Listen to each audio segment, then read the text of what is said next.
Hello everybody and welcome back to the channel. My name is Invin and today I'm going to be bringing you guys a video on what it's like to actually own a settlement in New World, what benefits this gives you, how to actually claim one, and what happens when you have it claimed. So there's a lot of questions to answer in this video around settlements and their bonuses, but I wanted to give you guys kind of an update on everything that you actually get from the perspective of a governor and the perspective of the owning company itself, as well as also the faction in general. So the footage you're seeing on screen now is yesterday when me and my company in the open beta ran through up to Brightwood and we actually captured Brightwood town. We now own this town, so we have access to all of the stuff, and what this means is that we can choose which upgrades to do, which quality of life upgrades to do, which fort upgrades to do, which are really important for when the wars come around. Obviously during the beta we might not get time to access that, but in the full release of the game they're going to be super important, and obviously the crafting stations leveling up is always important even now.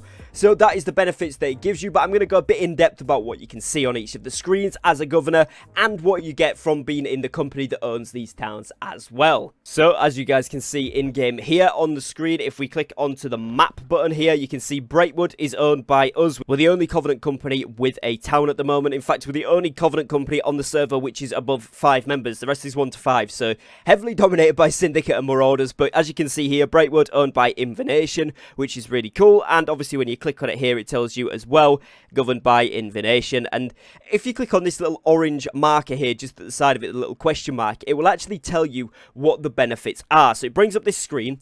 Now, being in the governing company, members get a 70% discount for fast travel to Brightwood, 30% discount for taxes in Brightwood, and 20% discount on houses in Brightwood.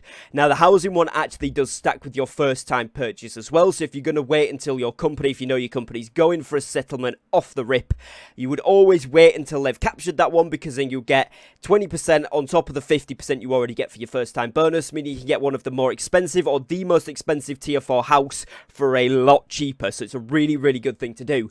Now, it also means that all faction members, so all members of Covenant on this server, whether they're in my company or not, get 40% discount on fast travel to Brightwood, resource containers in town only for faction members. They get remote storage access to Brightwood storage from any settlement controlled by your faction. So obviously right now that is just this one, but if we had multiple, you get access to remote storage there. You also get plus 50 global luck whilst in Brightwood and plus 10% gathering bonus whilst in Brightwood. So overall it's very good, particularly for anyone that's in the faction, but all obviously if you're directly in the company, the tax one, the fast travel one, and the house one are all very, very, very good bonuses. So that's what you get for being a part of the company there. Now, as you can see, you can have a look in your storage that you can do from anywhere, but like it said there, if for example we had Windswood instead of the Greens here, if this was a Covenant owned one, we could go down here and we could access the storage from Brightwood and travel stuff across there like so. Also on the screen it tells you how many upgrades, so we've done one upgrade right now. It tells you what the taxes are at and also what the refining and crafting stations are all at in terms of tiers. It tells you the territory influence, so it's 47% Syndicate, 53% Covenant, so if they get that to 100%, they can then launch an attack to try and take over our settlement here, but obviously right now in the beta, there won't be enough time for them to do that, but in the real game, obviously you would have chance there. You get a chance to set your siege window. Now, the siege window is done through the menu of the company. In-game, you can see on the left-hand side here, you can set a time, and I've just set a random one for the beta, obviously because, like I say there, we won't be having time for that, but in the real game, you want to work out when most of your members are online, if you've got any allies, when they're going to be online, and coordinate that to be a really good time so that you can get as many people as possible that are the highest level possible to defend this settlement for you. Now, obviously, you've got a war tab there, which will tell you. You've got a treasury tab, which tells you how much money is currently in the company treasury. And obviously, for us right now, it's pretty low because we just bought the settlement yesterday, so that's come right down. But we did have a decent bit more. You can also see the overview of everything there as well. It tells you that I'm the governor. We've got one claim and that we've got Covenant alignment with the factions. You can edit your crest and edit the name and stuff like that as well. Now, in terms of moving into the actual city itself, what do you get? So I'm in the town hall right here for Brightwood. If we zoom in on the map, it's this building right up at the top where you've got the town project board and the war board just outside it. And if you look here, it says there's the territory planning board and the governor's desk. So because I'm the governor of the company and we own the city, I've got access to this desk here. Now, what this allows me to do is change a few different things. So it tells you that we're in Brightwood, governed by us. We've had it since Friday the 10th of September, so at the time of recording, that is yesterday. And we've done 2 upgrades overall to this city. Now it tells us also what we've got here, so the territory upkeep, and this territory upkeep needs to be paid every 7 days by the governing company in order to prevent the territory from downgrading. So we have to pay 300 at the next one. It was 100 to start with, so every upgrade increases the amount of gold that you need to do, and it will tell you how long you need to pay it in. So currently 1 day 4 hours here, we need to pay it so that nothing downgrades. Now this is also indicated on this bar on the right hand side here. You can see there's like a little sealed almost letter, I guess, with coins underneath it, and that's got a green bar and a tick saying that payment is not required at this time, so that's another little visual indicator for you there. Underneath this you can see the taxes that we've got. So currently we're on property tax of 10%, trading of 6.5 and 1.1 on both crafting and refining, and you can actually edit these once every 24 hours. So those ones you can see I did 20 hours ago, so there's 4 hours left to do on those. This one I did just this morning, so we've only got 22 hours left on that one, so we've got to wait full time. And property tax I haven't changed yet, so I could go in here, edit it, change it, and then click accept, and that would change the property tax percentage there as well. And then on top of this, you also get access to the payroll section. Now, the governing company receives income from taxes and fees.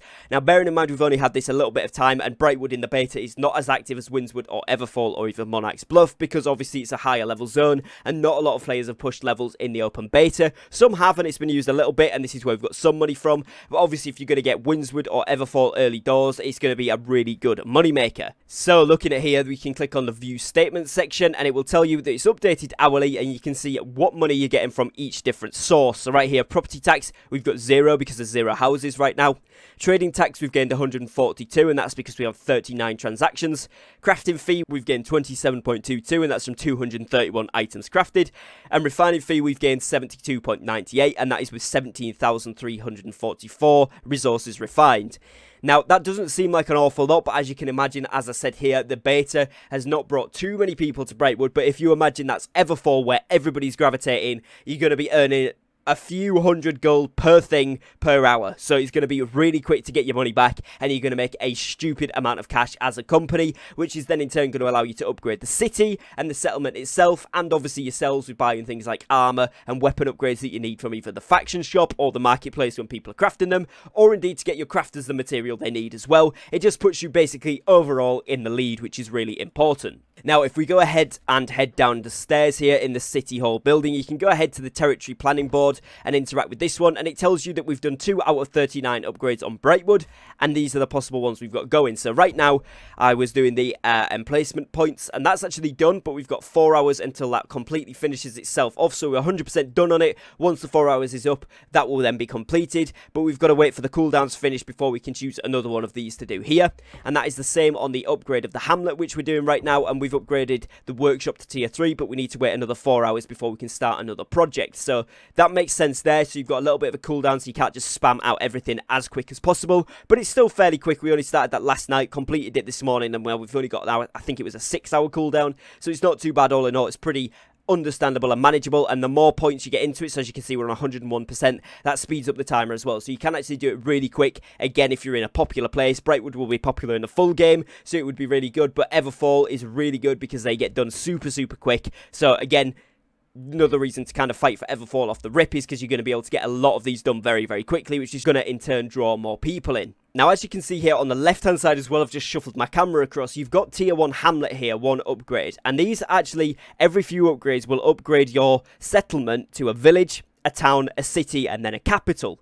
Now, that's just basically a measure of how much of the upgrades you've actually done for this particular part here on the upgrades for the crafting and the refining stations. And obviously when you get to that capital place, that's going to be where everybody wants to go because they're going to have the highest level things. So it's just like a little visual chart here to keep track of progress, which I wanted to show you guys there as well. And then you also have this improve lifestyle project down here at the bottom as well. And when this is 100% complete, we're on about 95% here as a group. When we've completed this one, this will give us increased base HP by 10% for 3 days.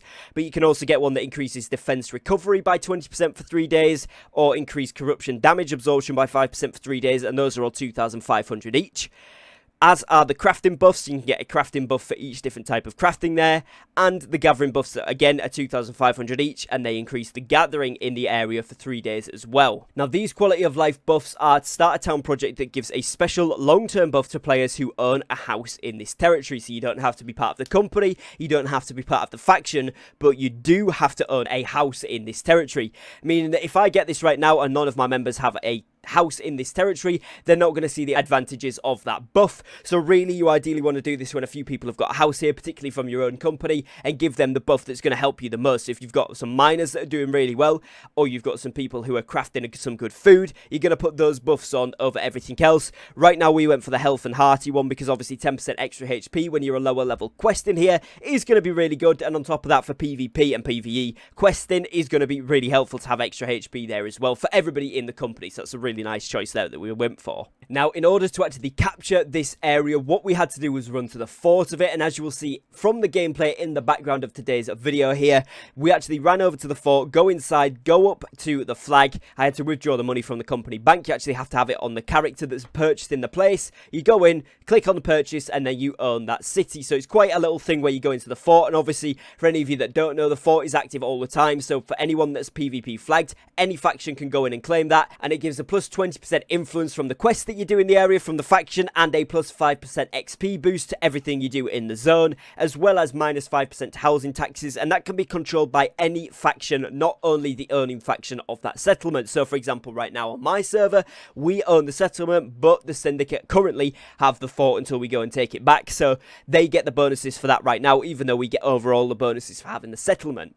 Now, the only time this is locked in is when there's a war going on, and when the faction and the company that have declared war, that will then always have access to that fort for the 24 or 48 hours leading up to that war. So then it's locked in. But other than that, it can always be taken by any group of players that are PvP flagged. Now, another question that I see people asking a lot is when you actually own the settlement and it's your company's one, do you get taxed on crafting? So as you can see here, if I go to the loom, we've got linen that I'm able to craft, and I can craft, let's say, 10 of these right here. So we'll put that in, and you can just see down the bottom here under the craft button, it's 0.11 for crafting 10 because every 10 is 0.11 of a gold. So if I go ahead and click craft there, that would then go back into the company bank. So it does take money off you, but it kind of goes back into your own company. So it's kind of a weird thing where it just taxes everybody. But if you are in the company, you're essentially not losing anything.